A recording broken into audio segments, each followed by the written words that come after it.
Business Connections Live, the UK's leading online business channel.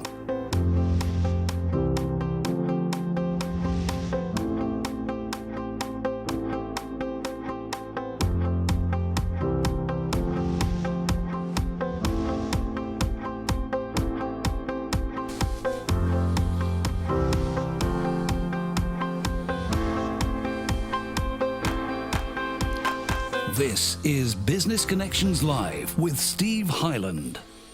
Hello there, welcome along to Business Connections Live, the program for entrepreneurs, SMEs and business owners. Now, on today's show, we're going to be discussing how to create your own online training course. You're somebody that's got a load of knowledge. Well, why don't you share that knowledge with somebody? And while you're doing it, wouldn't it be wonderful if you could generate maybe a passive income from that? Turning your knowledge into something that you can sell online. That's what we're talking about today. Now, I needed an expert to talk to about this because I think there's a lot of people out there who think to themselves that, yes, that must be pretty straightforward. Find a platform, write a few words down, make a couple of videos on my iPhone, and then move on. I'm a millionaire. But is that the actual case? And why is it important sometimes to talk to somebody who knows how to structure it and put a course together? My guest of today's show is Michael Brook. He's an NLP Master Business Practitioner, but more importantly, he helps businesses just like you turn your knowledge into online training courses. Michael, it's lovely to have you with us today. Thank you. For those people that know nothing about you, and it's interesting that we mentioned NLP there, so we'll get onto that. Just a little bit of your background. I suppose the relevant bits, I had a career in the pharmaceutical industry. Before that, I was a nurse, but I had a career in the pharmaceutical industry. And back in 1999, I made the decision to go it alone. I decided that I'd got the confidence, the know-how and the wherewithal to actually strike out on my own. So in 1999, I did that. And the first thing I did was set up my own training and development company called Professional Excellence, which is still running to this day, still functioning to this day. So that's where I started out. What do you think the biggest problems were? I mean, and do you think the problems have changed since you started that company those years back? Problems regarding... The actual problems of actually going on your own and starting a training company. I think the problems initially were that you need to have a name, people need to get to know you, and of course that's getting more and more difficult to get a name and for people to get to know you because there's more and more people doing that. And so you need to niche yourself very tightly, in fact, in order to be able to get a viable business structure. What made you go down the route then of helping companies turn their knowledge into online training? Well, I was running, as I say, Professional Excellence. I was known for a course that I'd written called Advanced Sales Development System.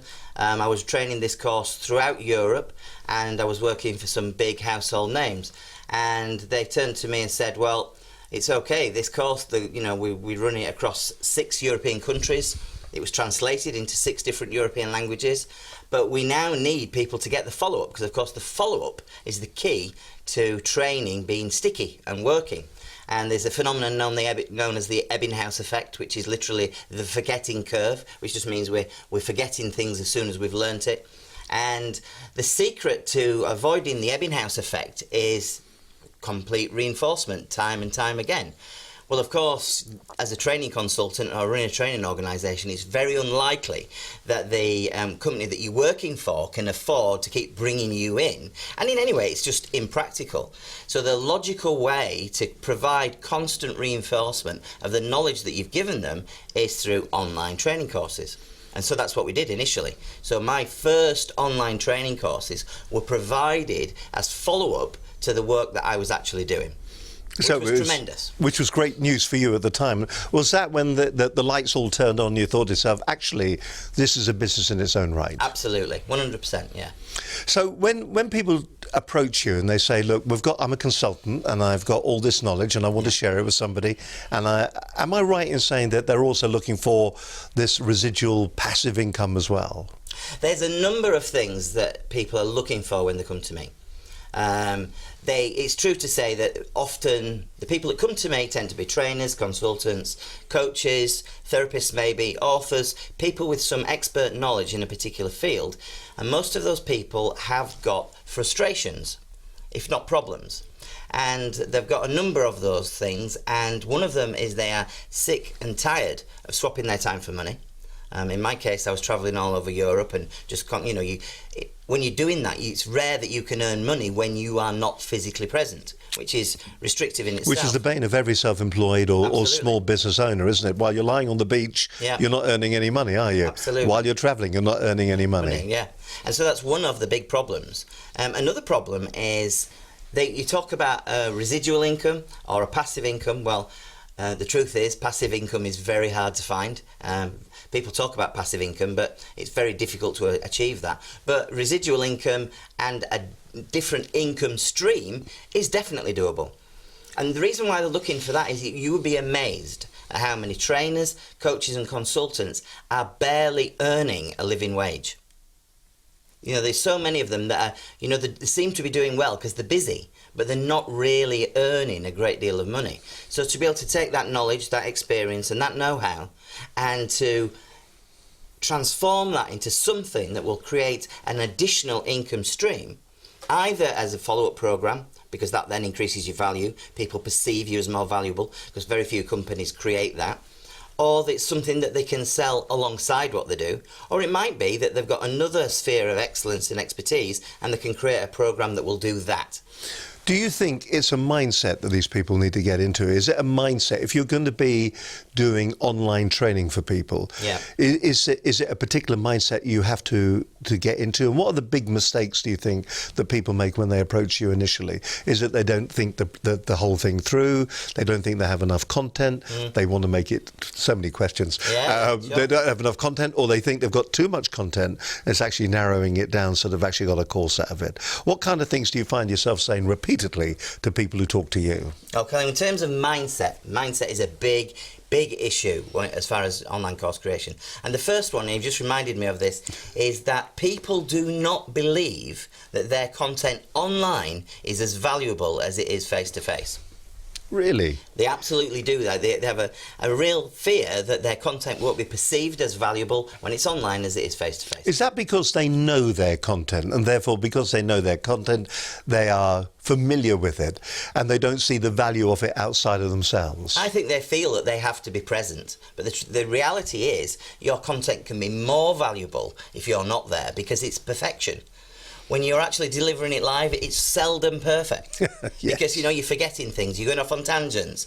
It can be a real muddle unless you're very structured and very careful. With an online course, it's always perfect because you've crafted it, you've edited it, you've structured it.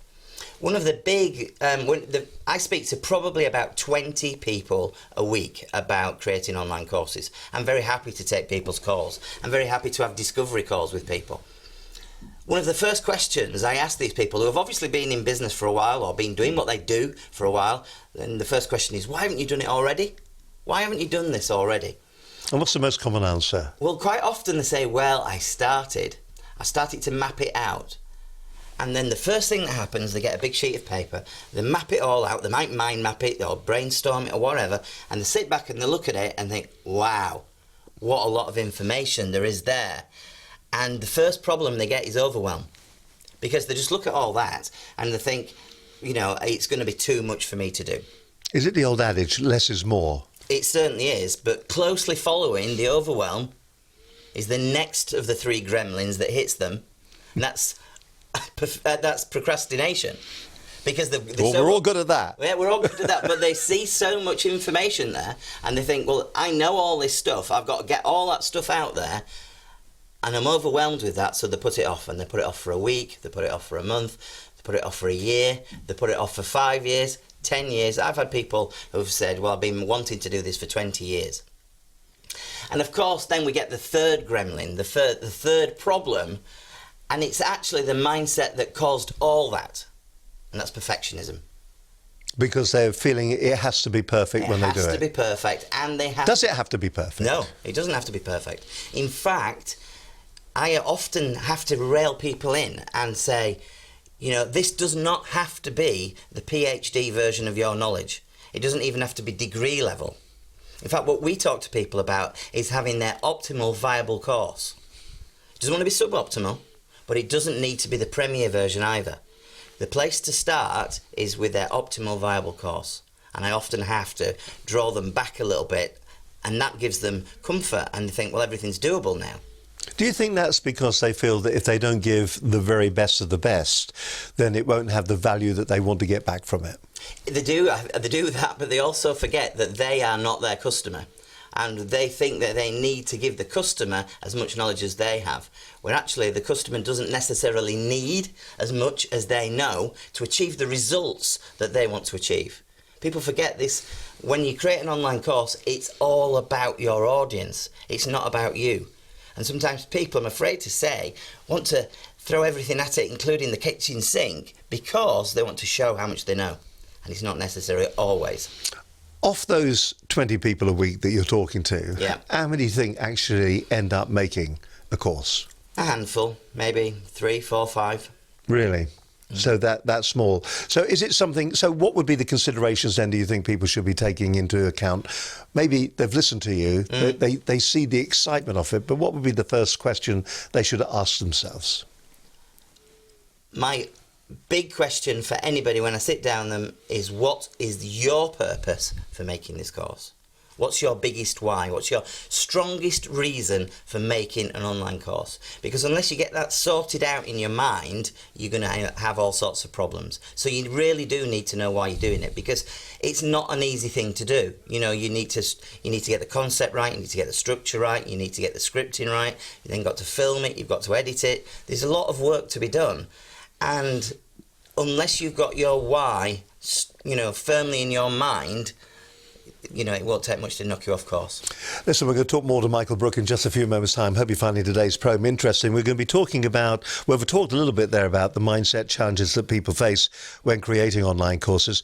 How to get the concept of your course right using the 4P formula. We'll be talking about that in just a few moments' time on this edition of Business Connections Live. It's great to have your company as always here on a Monday. We are live. Don't forget, if you have any questions, you can go on to our Facebook page where the program has been live streamed. Also on Periscope. You can also go onto the YouTube channel too, and you can leave your questions there, and we'll get those questions to Michael, or you can just sit back and you can enjoy the program. Let's go back a week now, shall we? On last week's program, we talked to Gary Hayes. He's the International Trade Manager at Surrey Chamber of Commerce.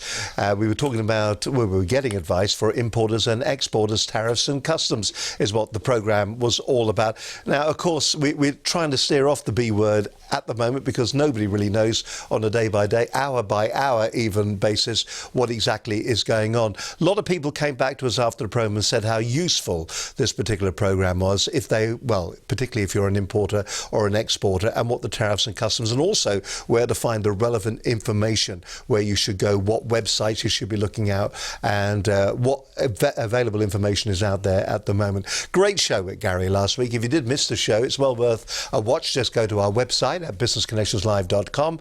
But in the meantime, here's the highlights from last week's edition of Business Connections Live.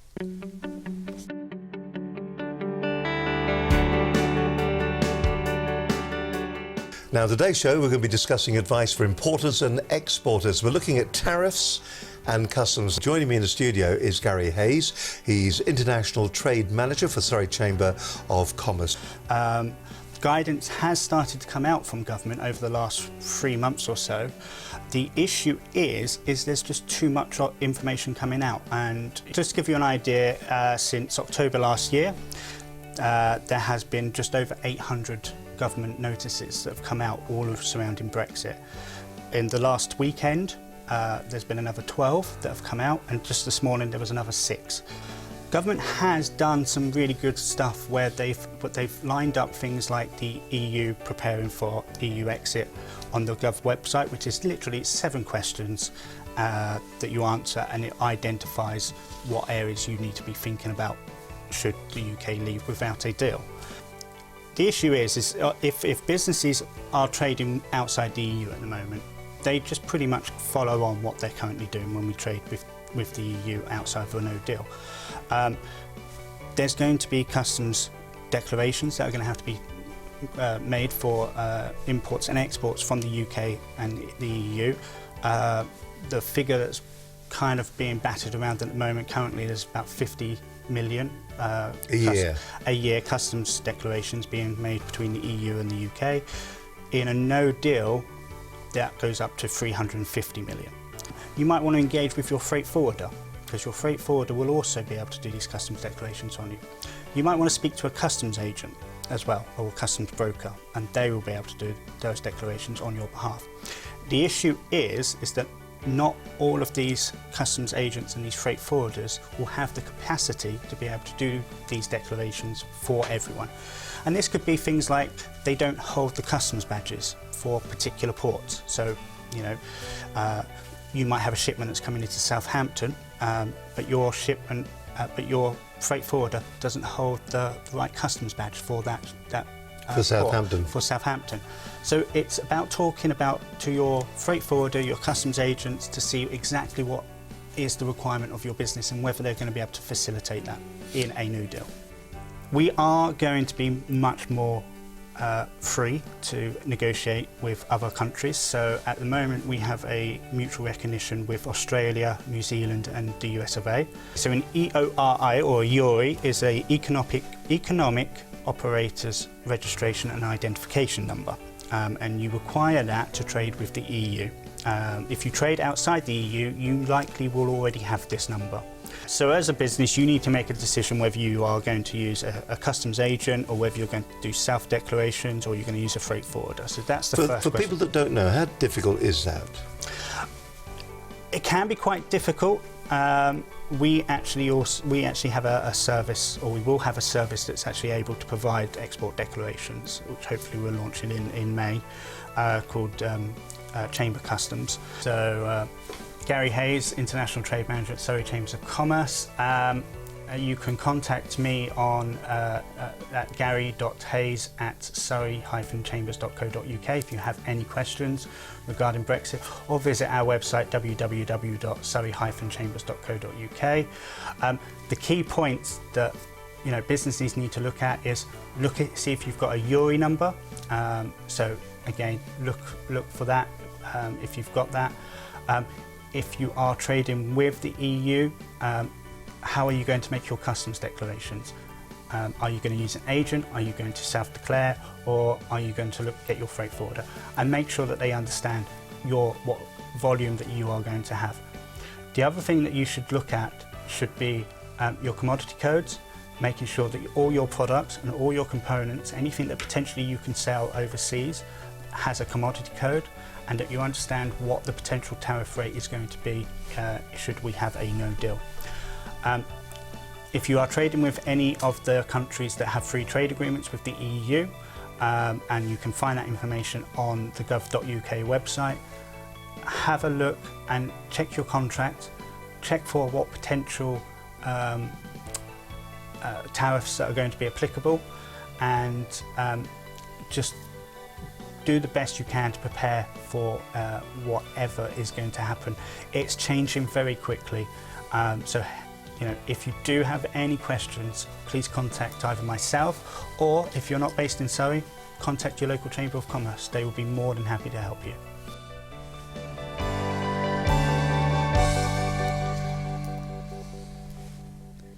Gary Hayes on last week's edition of Business Connections Live, a really great programme there. If you want to watch the entire show, lots of valuable information when it comes to importing and exporting, where to get the right information, what you need to be doing, what you need to be aware of, then just simply go to our website at businessconnectionslive.com. Incidentally, if you're thinking to yourself, this is a really interesting programme, maybe this is the way forward for me, maybe I should have a programme like this instead of a newsletter, maybe you want to communicate with your employees, maybe you want to communicate with your customers, for that matter, you want to turn them from being readers into viewers, then why don't you get in touch with us here at Business Connections Live? You could have a programme just like this one. It's very simple to do. Drop us an email to studio@businessconnectionslive.com if you wish, or better still, pick the phone up and give us a call. We should all be talking to each other on the dog and bone. 01784 256 777 is our telephone number. You'll speak to either myself or to Linda Bazan, and who knows, you could be sitting in the studio in no time whatsoever. If you want to follow our stream of consciousness on Twitter, then BCL Business TV is where you need to go. Don't forget as well, you can watch the programme every week and leave comments as well on our Facebook page. It's a long list, this, isn't it? And then if you really want to get the full works, over 400 hours of great business advice, then go to our website, businessconnectionslive.com. BCL258.com. It's as easy and as straightforward as that. You're watching Business Connections Live. My guest on today's program is Michael Brook. He's an NLP Master Business Practitioner, and we're talking about creating your own courses that you can go out, share the knowledge that you have, and that you can potentially sell another product, perhaps to your basket of products that you already have. And Michael's already made a very interesting point. The thing is, as a consultant, as somebody who's running a small business, when you're not working, when you are traveling, you're probably not earning any money. With a course where you're sharing the knowledge that you have, then perhaps that you've now got an income that's coming in from that as well at the same time. Michael, let's go through the process that we're talking about. What you do is when somebody contacts you, and I know that what you do is that you have weekly webinars. Yep. And you ask people to get in touch with you to talk it through, maybe their initial idea. But when somebody is serious about doing this, you invite them to come in, and for a fee, Yeah. quite obviously, they sit down and they put together, they structure out their training course. So let's talk about the concept of putting a course and getting it right. You call it the 4 Ps. Tell us more about that. I think the thing that people think about when they think about creating an online course is getting a camera or their phone, recording some video and putting it on a platform and marketing it. When in actual fact there's an awful lot of things have to happen first. And one of those things that you have to do before you do that is to get the concept right. And make sure you've got the right concept. Now, are we talking about a concept that's actually got a marketable value to it? It absolutely needs to have a marketable value to it. And quite often that's not a problem, because these people are often doing what they do face to face with their audience. So they actually know it's valuable, they actually know that people want it. But that doesn't mean to say that there isn't work to be done in getting the concept structured properly before they actually start putting their face in front of a camera or creating the slides. So we have a concept where we start with the 4 Ps, which is getting them to understand what their purpose is, who's their audience, what role they're going to take or what position they're going to take, and what are the pain points of the audience. What keeps the audience awake at night, because that's where you're going to get their interest. So we force them to go down that route. So they've already got, you talked earlier on, they've already got this piece of paper where they've mind mapped out what they're going to be talking about. So is it actually then condensing that and formalising that mind map so they can see a structure to it? Is that the first thing they do? But before we do that, we get the concept right. And it's after we've done that that we ask them to mind map it or map it out. So well, just explain the concept to me then, so I've got that. So the first clear. of all, the concept is, what's your strongest reason for doing it? We talked about that previously. Mm-hmm. What's your strongest reason? What's your biggest why? So what's the purpose of the programme? Once you understand your purpose, the next thing to do is say, and what's the purpose of this programme or of this course for your audience? So we get the purposes in alignment, what you want to achieve and what they need to achieve. So once we've got those two things in alignment, then we need to think about the people themselves, and we need to think about who they are.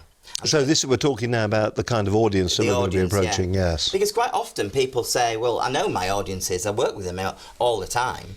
And that's true, they do. But once they start mapping out the breadth of the audience, they'll find that this course is now going to be for more people than they currently work with. Are there issues that ever raise their ugly head at that point? Are there moments of realisation where they, all of a sudden, you've just said there that all of a sudden they realise that the audience is now potentially bigger, much broader. But are there moments where they go, actually, maybe I've got the concept wrong, or I'm not actually delivering something that out of context, out of office, isn't going to be useful? Or is everything useful? Everything's useful, it needs structure in the right way. And rarely do I find people go through that first part of the process there and have a dawning realisation that what they are doing and what they have been doing isn't going to add value to people. I think that happens very, very rarely. I think more often than not, all we do is add value and make the proposition stronger, which is really good for the person that wants to make the course. Do you think there's been a change in the audiences out there? Are we now hungry for content? I think the world is hungry for content. I mean, what I say to my audience, what I'm striving for all the time is stress-free abundance. I want a life that is profitable, valuable, but stress-free, but I want the abundance that all that brings. And what I'm actually offering my clientele, for my customers, is I'm offering them stress-free abundance, because this is a way of using their experience, their know-how and their expertise and getting it out to their world in a bigger way. They're going to start playing a bigger game once they've got an online course. Would you say that many of the consultants and many of the small business owners that you see actually just aren't living that dream at the moment? So they're probably not making the money they deserve. They're probably not getting the recognition they deserve. Is that something that is pretty common amongst many of the companies and businesses you talk to? All the time. I think that people think they design their life, and that's the thrill. I did this myself. You design your life. In my case, it was a training and development company. And in my case, it was very successful. But often they design that life and they think they're going to be living the dream, when in actual fact, they find that they're living a bit of a nightmare. And that can be a big problem. And it's that dawning realisation where they think, oh my goodness, this isn't the life I thought it would be. So what happened to me was I asked myself, and my problems weren't that I wasn't earning enough or I didn't have enough customers. In actual fact, I had too many customers and they were being quite demanding. So I had to really think about my life. So I asked myself the one big question, and I would urge anybody that's watching this to ask that one big question, and that is, what is the one thing that I can do that will transform my life and transform my business, and will mean that some of the things that I have to do now won't have to happen at all? And for me, that was taking a course that I'd become known for across Europe. I was training an advanced sales development system, and I took that course and I created an online version of it. But not only did I create an online version of that course, I put it on an online learning platform so people could access it securely anywhere in the world. All right, now, I suppose this is a bit like your classic internet webinar, what's happened today. Yeah. We've teased them in. We've told them the advantages. We've told them the kind of things they need to do at the beginning. What about when it comes to designing the course? How do you structure it, sequence, systemize your system? Yeah. Let's get down to the nitty-gritty then of putting something together. Let's just give a few hints and tips around that. We've done the day with you. Yeah. And we've identified that what we want to get out of it and who's it for. Yep. We've mind mapped it all, and we can see we're beginning to start to see the structure. Yeah. Is that where we start now? Do we start to structure it down into lessons? How do we systemize this to make this a successful online course? The first thing we need to realise is what we're taking people on, our audience, our customers, we're taking them on a journey. We're taking them on the journey from point A, where they don't know what they need to know in order to succeed, and we're taking them to point B, which is where they will have learned what we're teaching them, and they will be able to go off and use that confidently and successfully. And between point A and point B, there's a gap. And it's our job as training consultants, as coaches and trainers, whatever we're doing, to bridge that gap. And it's no different really with an online course. So what we do is we look at the gap and we look at the milestones in between point A and point B, and we find what are the big milestones that we need to create in order to bridge that gap. Now, what we call those are modules. They become the modules of your training course. So we start with the surface structure, we chunk down into the modules, and then we take a module and we say, right, in order for that module to work, so in module 1, we could say, in our case, module 1 might be the concept. So how many lessons do we have to teach people in order to make that module work? So we then structure each lesson, and we look at each lesson from top to bottom. What's the starting point? Point A, where they don't know anything. Get them to point B, and we have to bridge the gap. So we're constantly chunking down till we get to more and more detail. And that's why these courses end up being really granular and really detailed and complex.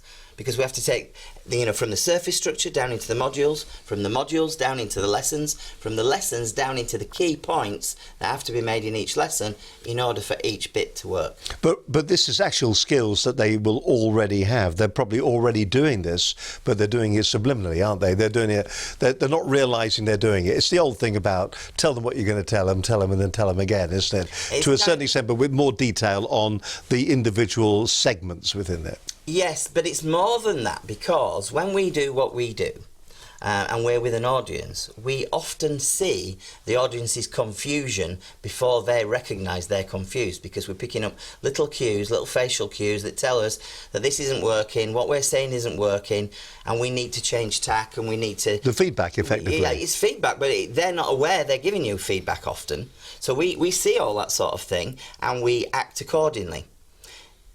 The idea and the concept of an online course is you are never there. Mm-hmm. So you've got to make sure that every bit works, and those moments of confusion never occur. Well, that's why the structure, systematisation and sequencing is so important. You see, it's very interesting because, you know, my background in retail, shopping, television and radio, but direct response TV is selling. There's no two ways about it. It's selling. But the difference is the recipient, the person you're selling to, isn't there. So what you're doing, you are identifying their pain points. So exactly. You often would say in a sell, because people think that people just go on the telly and talk from the top of their heads. The sell is actually very well structured.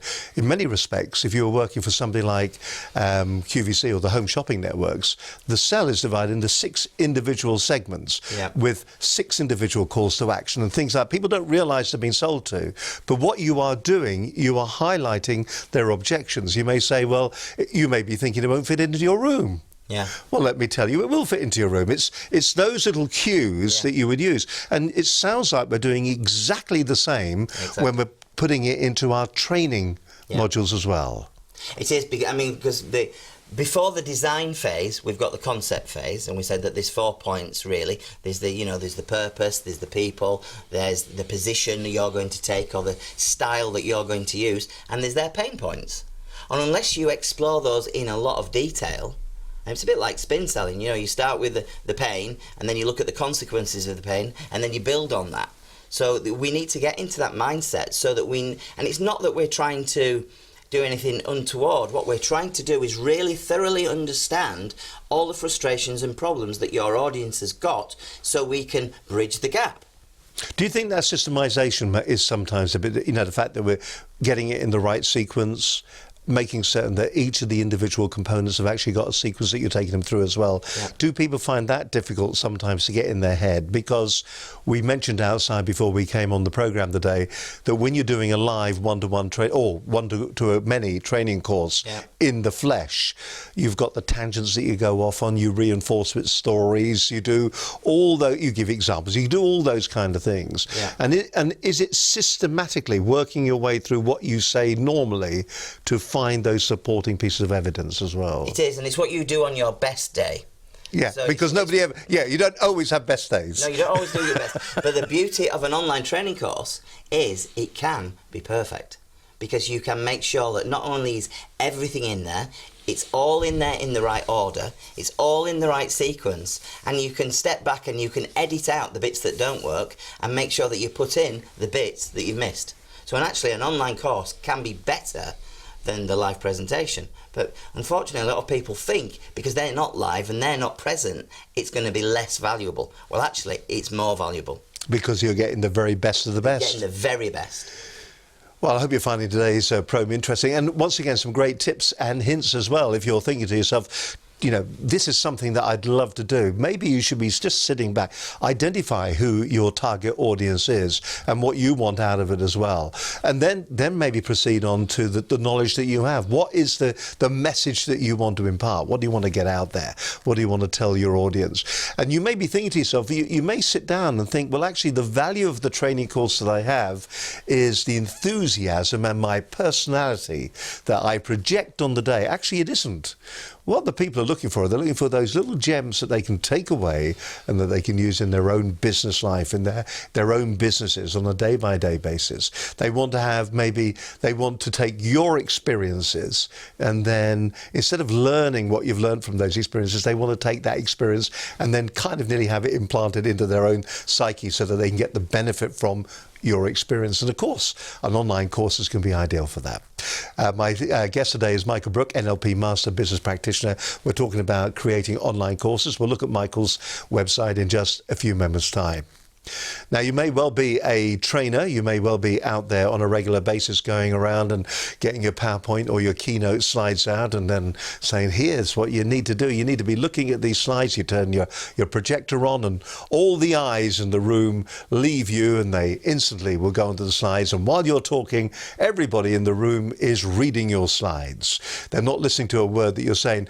Or maybe you've heard yourself say in the past, now, I know there's a lot of information on this slide and those at the back may not be able to read it, but let me talk you through it. Or you're using the slides just as a script. Are you getting your slides wrong in your day-to-day presentations? Do your slides suck? On the program a little while back, we had a fantastic program with David Henson. He joined me on Business Connections Live 242. If you want to watch the whole program, it was last year in November when he was on the show. He is a professional slide producer. He sits down with people and he customizes and he makes your slides into the kind of slides that you want to use in your keynote or in your presentation. Fantastic show, some great advice from David when he was on the program. Just to give you the key takeaways, here's David Henson when he was on Business Connections Live. Well, I am David Henson. I am the slide presentation man. I've been working with slides now for 32 years on and off, from the old 35mm slides in the old days right up to the modern graphics with PowerPoint and so on.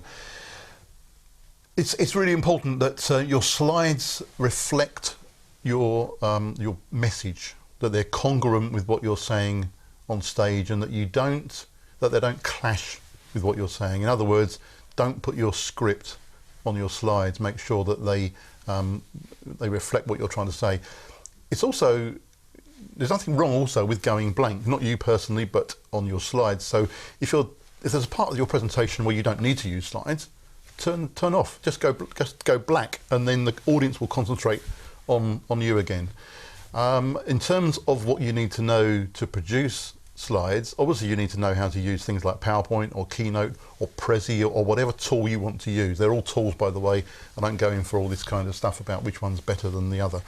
But also you need to know how to manipulate images, how to edit images, because images are a really important part of presenting. And I think that if you can learn how to edit images and produce good images, that's going to have a really good effect on what you produce.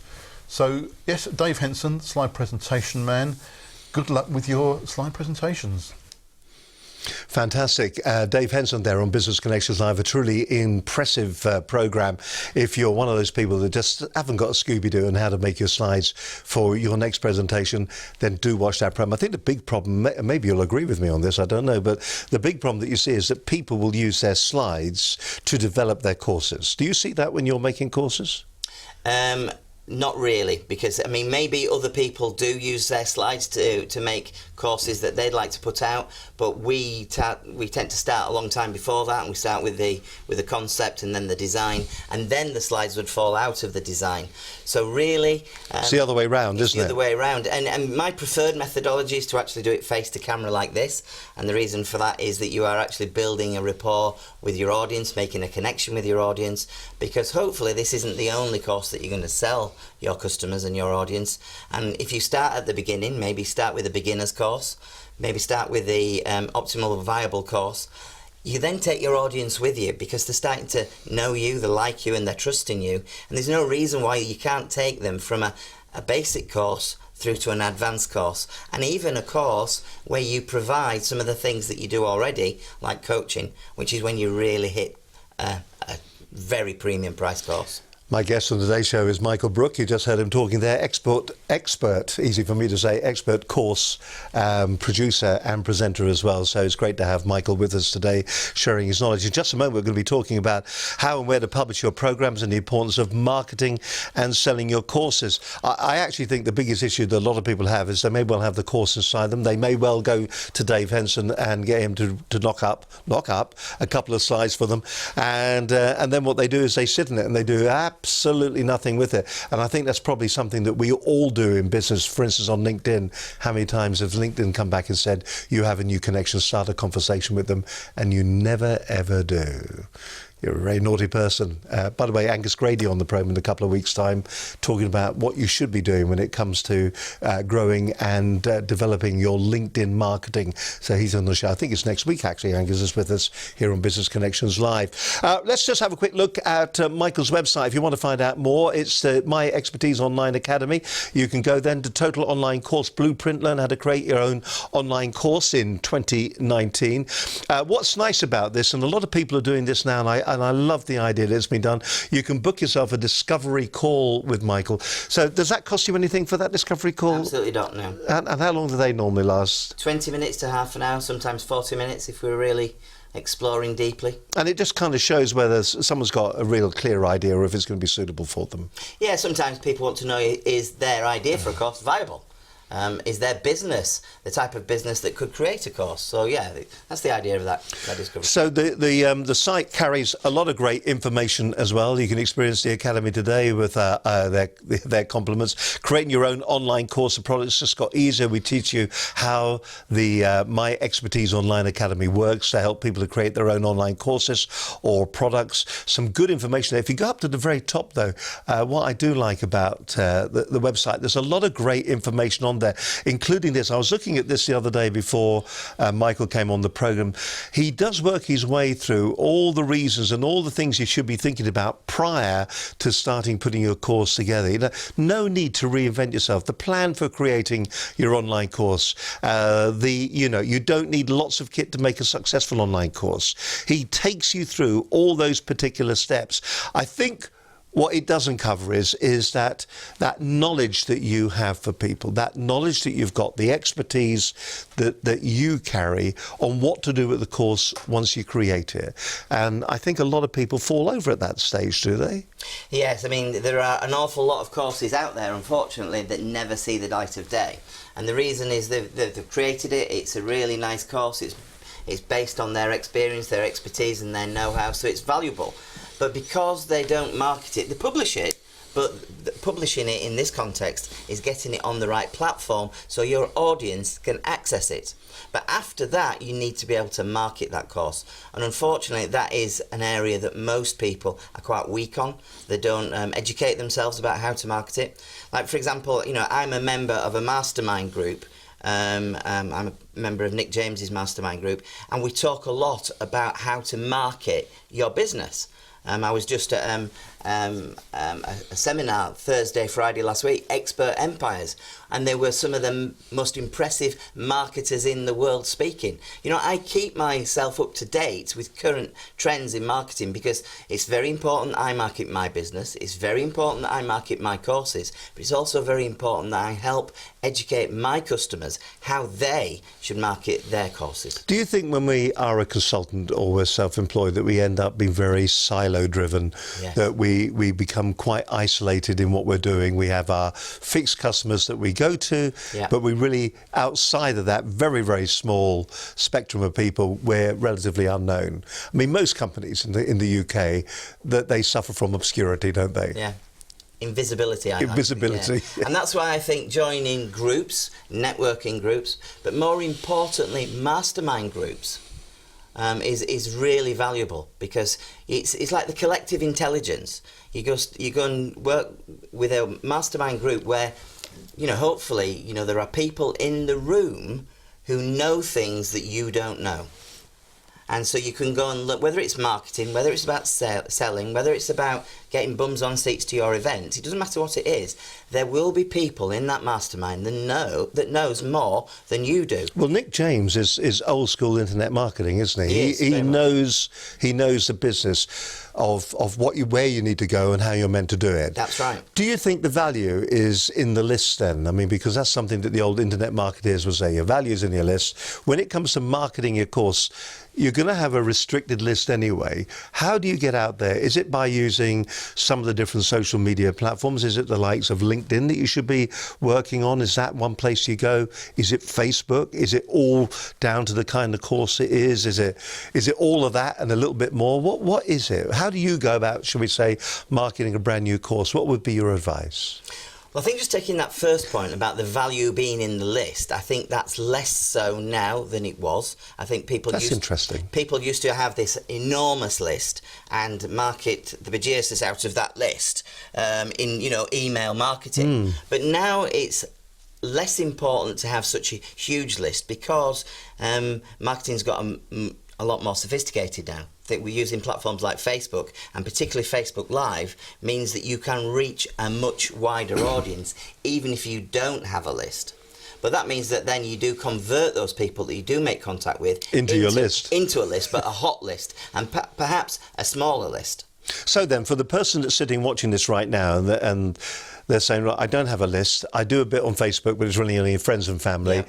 I've got maybe, I've got 500, 600 people that have connected with me. I've done nothing with it on LinkedIn. Yeah. So the typical small business owner, what would be your advice to them? How would you start at that point? Where would you go? What would you do? Okay, well, we need to move from invisibility to visibility. The way to do that is initially organic. You don't need to spend a fortune initially to get your name and your message out there. So we talk about our organic client attraction strategies, which is where you use these platforms organically and post every day. So we use Facebook, we use LinkedIn, you might use Instagram, of course you could use Twitter, but use all the different platforms, purposefully put content out there that is valuable. Not just talking about what you had for dinner or, inane random things. Give value. People want value now. And if you give value organically across all those platforms and keep repurposing it, you will organically reach a lot more people. Well, I was going to say to you, a lot of people would be really worried about doing that, wouldn't they? Because they're going to say, well, how am I going to do a fresh piece of content each and every day? I won't have the time to do that. I won't have the amount of content to do that. But it's all down to repurposing. There are tools out there that will allow them, of course, to, dare I say this, automate maybe some of those posts. Yeah. So that it is very, very possible. When it comes to repurposing, are there any advice that you would say to them? Is it the same content but from different perspectives? It is usually the same content because you have a message, you have a product, you have a service. Ultimately, you have a message, and that message doesn't need to change. You just need to keep presenting the same message in a different way because you're going to appeal to different people. So I shouldn't worry about putting content out there every day because what you need to do is you put it out on one platform and then repurpose it on other platforms. And if you think about your business, if you think about your product and your service, there will be lots of different small messages that you can communicate every single day. And I would highly recommend using Facebook and Facebook Live in particular, because that's how you're going to get client engagement, customer engagement, by going live. There was something you said while one of the pieces of video was running earlier on. You said to me that the danger that a lot of people have, or the problem that a lot of people have, is that we tend to market to people that we see are potential customers today. Yeah. So the pie that we are going after is relatively small. So we are looking for a quite unique group of people, when in fact our marketing should be to a larger group of people that may buy in a month, in 6 months, or maybe in a year. Yeah. But we've got to keep marketing to them. Yeah. How important is that, do you think? And that's really important because in truth, especially if you've got quite a valuable proposition, which means it's going to be a significant investment for people, the chances are that people are there on that day to make a decision and will make a decision on that day are remote. So don't worry about appealing to those people because everybody else is appealing to those people. But there's a big pool of people, a much bigger pool of people that are not ready to make a decision today. They're not ready to make a decision this month perhaps, or even in the next 2 or 3 months. And those are the people that you need to deliver your message to, because then the message is marinated in their mind and they're starting to think, eventually that's going to be for me. But they do need to go through this process of knowing, liking and trusting. And, they won't make a decision unless they do know, like and trust you. And that is really important, isn't it? In just a moment, what we're going to be doing, we're going to be talking about the actual nuts and bolts of selling your course, and 4 of your favourite marketing funnels as well, if you could be so bold to share those with us, because we're just giving it all away today, you see. So you're already, you can talk to Michael, but you can see how much information is here. By talking to Michael, there is a whole process that you need to go through, but think of the value that would be to you as an individual if you were going down that route. We're also going to be talking as well about maybe the platforms that you deliver your training on. That's something that's going to be quite important. Still a lot to come on this edition of Business Connections Live, and we don't have very much time to do it in, so we're going to whistle through it in just a few moments' time. Can we just thank everybody who's watching the programme on a regular basis? Thank you very much for joining us here at Business Connections Live. If you watch the programme regularly at midday on a Monday, that's fantastic, but don't forget you can always watch all the programmes on catch up on our website. You can go there. You can also go to YouTube, of course, to Stitcher, to Blueberry, all the other online podcast platforms that are out there as well, for that matter. You can watch it on Periscope. It doesn't matter where you are, but the big boy that's out there is iTunes, of course. You can download the programs on a weekly basis and you can watch the programs there. If you haven't done that yet, I can only suggest that you do. So why don't you log into your iTunes account and download the latest edition of Business Connections Live. It's dead easy to do. Just log into your account, find your account, view the program in iTunes, click on the link that's on the page, and then you'll see another link that says ratings and reviews. Click on that link and it'll take you to a place where you can actually leave a review about the program. You can also leave a star rating as well. So 5 stars, say how great Michael was, recommend it on, and what actually happens is that then iTunes will recommend the program onto other people who are watching business programs too. So it just raises the awareness, this whole thing about being invisible to a mass audience. It raises the awareness of Business Connections Live. By the way, if you're also in the States, you can also watch the program on our Roku channel as well. Hope you're enjoying today's show. My guest on today's program is Michael Brook. We're talking about all things when it comes to putting together in an expert way course creation that you can sell potentially online. So let's look at the last area then that we're talking about here, selling your course and your favourite marketing funnels along with the platforms that you stick it on. Selling your course, I would say a big problem that people have is because they know it already, they have a real issue at pricing it. Is that an issue for a lot of people?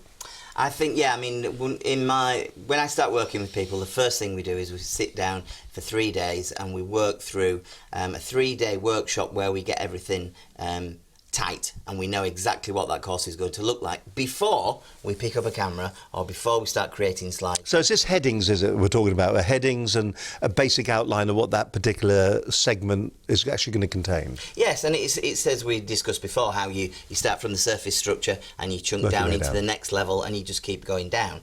So, yeah, I mean, all that is so important. But so how do you then relate that to the pricing? Well, that's what I was going to say. In that initial workshop, we work through the pricing structure about how you can price your product profitably and so that you're selling it for what it's actually worth. And I think about the transformation that you're going to create. So if your product, if your service, if your knowledge and know-how is going to create a massive transformation in somebody's business, well, then it's going to be more value than if it doesn't create a massive transformation in the business. So that's the first point. How big is the transformation? The second point is, how big a pain do they have? Is this going to, one, make a big transformation, but then is it also going to solve a big pain, a big frustration, something that is really annoying them? So if you've got a massive transformation and you're going to solve a big pain, well, then it's going to be even more valuable, isn't it?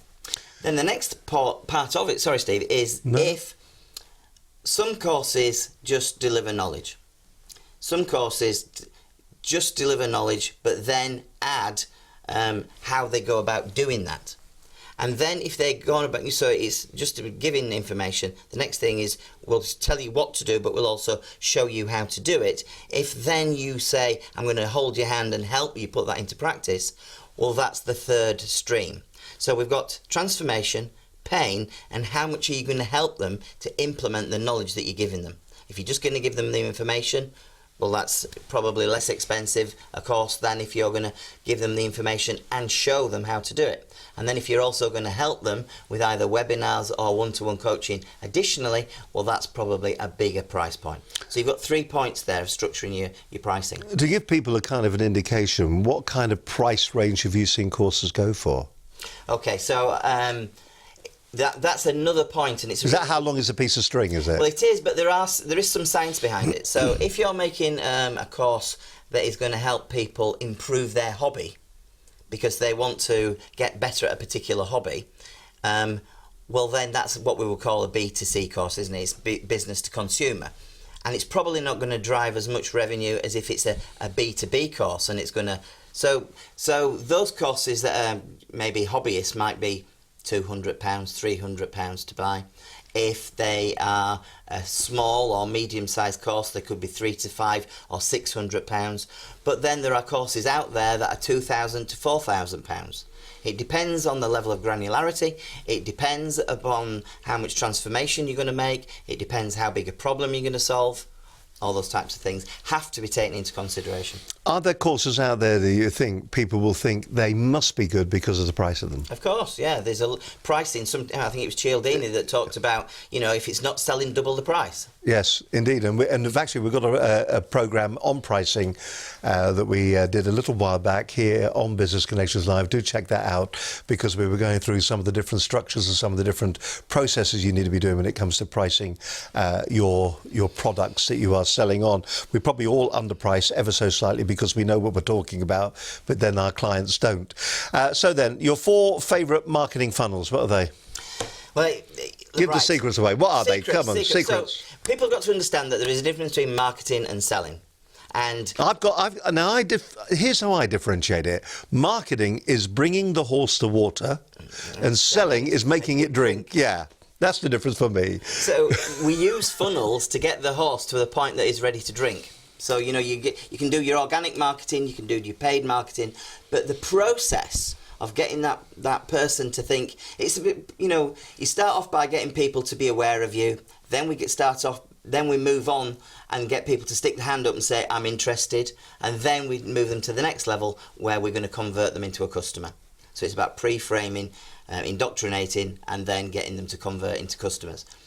One of the ways that we move people through that journey is by using funnels, or simply put, campaigns. People talk about marketing funnels, and they're really just campaigns. But I have a few that I like to use. A lot of people are still using email marketing. It's great. I was at Expert Empires last week, and I saw probably one of the most prestigious marketers in the world, Neil Patel, because a lot of people are thinking that email is dead, that email doesn't work anymore. People talking about email open rates of less than 18%. Neil Patel quite clearly said, and this is the biggest marketer in the world, email is still alive and kicking and will be for a long time. So don't throw away email marketing, it is going to work. I have some other favourites as well, though. I like using a book funnel, which is where you create your own ebook or hardback book or paper book, and you get people into your pipeline by giving them a book or making them buy a book for a small amount of money, or giving it away and just charging the postage and packing. I love a book funnel, and the reason why I like book funnels is all my marketing gives value. I don't want people to turn up at anything that I'm doing and they don't receive an education and some value. So a book is obviously a very valuable thing. I like a VSL, or a video sales letter. Once again, it's simple, it's easy to produce, it's easy to put together, but you can give massive value. I think probably one of my favourites, if I'm absolutely honest, is a webinar, which this is a bit like a webinar, isn't it? And in fact, I sat in on one of your webinars and found it absolutely fascinating. It really was very interesting. Are the webinars, though, an hour tease? Because you do get a lot of people that use webinars to tease the audience through an offer at the end. Yes, well, some webinars, of course, could be an hour tease, but the way I work the webinar is if people are prepared to stay to the end, they will get incredible value. I will teach them something in that hour, and I might offer them something else at the end of it, but once again, whatever I offer them at the end of that webinar will be more value. And there might be an investment attached to that value, but there will be more value. So I use live webinars. I do a live webinar every week. I also have got what we call a just-in-time or evergreen webinar that runs. Personally, I like the live webinars because once again, you get the audience participation, and you get people to interact with you. So I like those.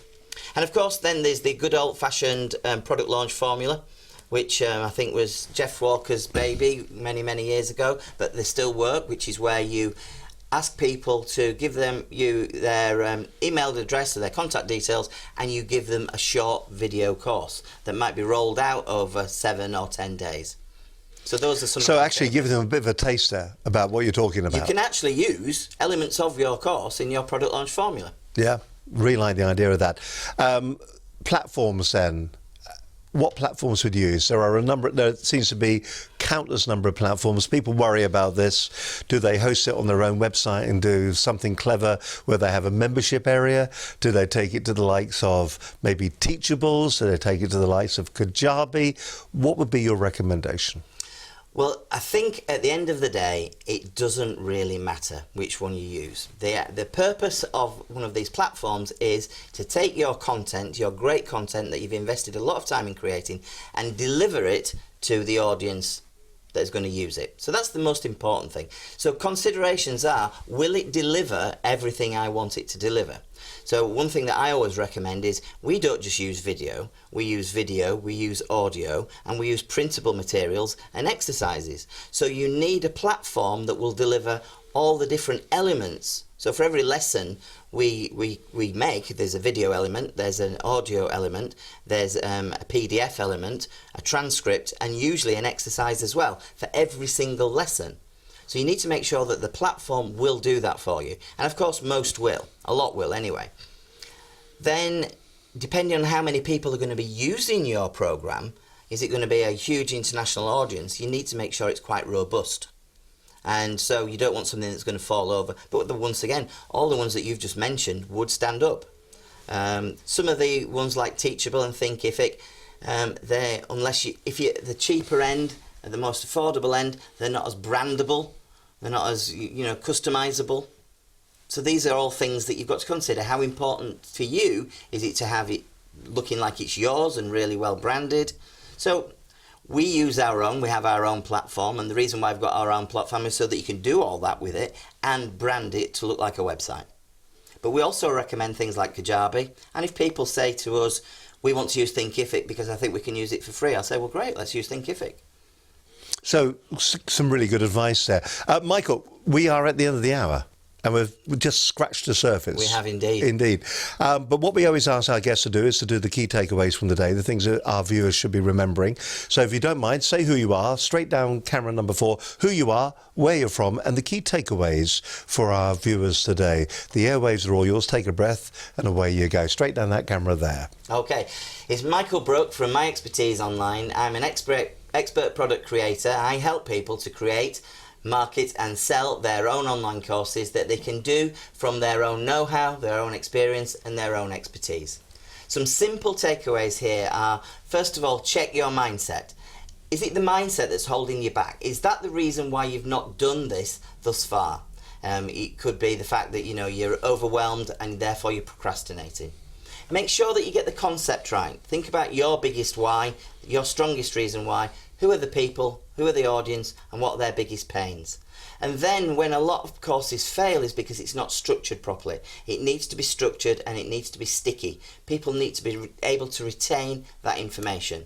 And the last takeaway I would urge people to do is to market their course properly and professionally. It doesn't need to be expensive, it doesn't need to be big Facebook ads or an AdWords thing, but it does need to be thorough.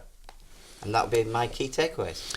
Absolutely fantastic. My thanks to you for coming in today. If you want to go to Michael's website, here it is here, My Expertise Online, the Academy there. You can just pop along and have a look at the website. The website address again is myexpertiseonline.uk. And there's a whole load of great resources on there. There's more about the Academy, everything that you need, and also an opportunity as well to book a discovery call with Michael to turn maybe those ideas, those dreams that you have at the moment into reality this year when it comes to creating your own online course. You've got the knowledge, you know you have. You're presenting it on a daily basis. Why don't you turn it into something real and tangible that you can get out there to the masses? It could be something that would actually change your life. Once again, if you want to find out more, you can simply go along to Michael's website to talk to him if you need some help, or you can have a bit of a bash on your own from the advice and the information that we've given you today. But I do hope you've enjoyed it, and maybe we've inspired you to have a bit of a think about your future when it comes to online training courses. That wraps up today's program. Coming up in future programs, here we got Angus Grady, the LinkedIn Unlocker, is going to be on the program. We've got a great show lined up for Angus. I think you're going to really enjoy that. He is a man of many sayings. Angus is the guy that sends postcards out to his brand new connections, and it works. He's grown his business tenfold, hundredfold by using some simple principles, getting his profile right, and a whole host of other things. He will share those with you on the program. Relton Heron will be on the show as well. Relton's talking about SEO. He's helped us. He could well help you. He'll give you some good advice on how you can SEO your website and the most common mistakes that people make when it comes to, well, getting their website up online and getting it SEO, search engine optimization, that organic traffic that you need to go to your website. Warren Knight, or even Warren Knight, is also going to be joining us on a forthcoming program. He's written a couple of books. He is a digital marketeer, so Warren's going to be on the program in the near future as well, along with a whole host of other guests too. My thanks once again to Michael for joining us today on the show. Hope you've enjoyed today's program. We'll do it all again live next Monday at 12 noon, but till then, from me, Steve Harlan, bye for now. Bye-bye.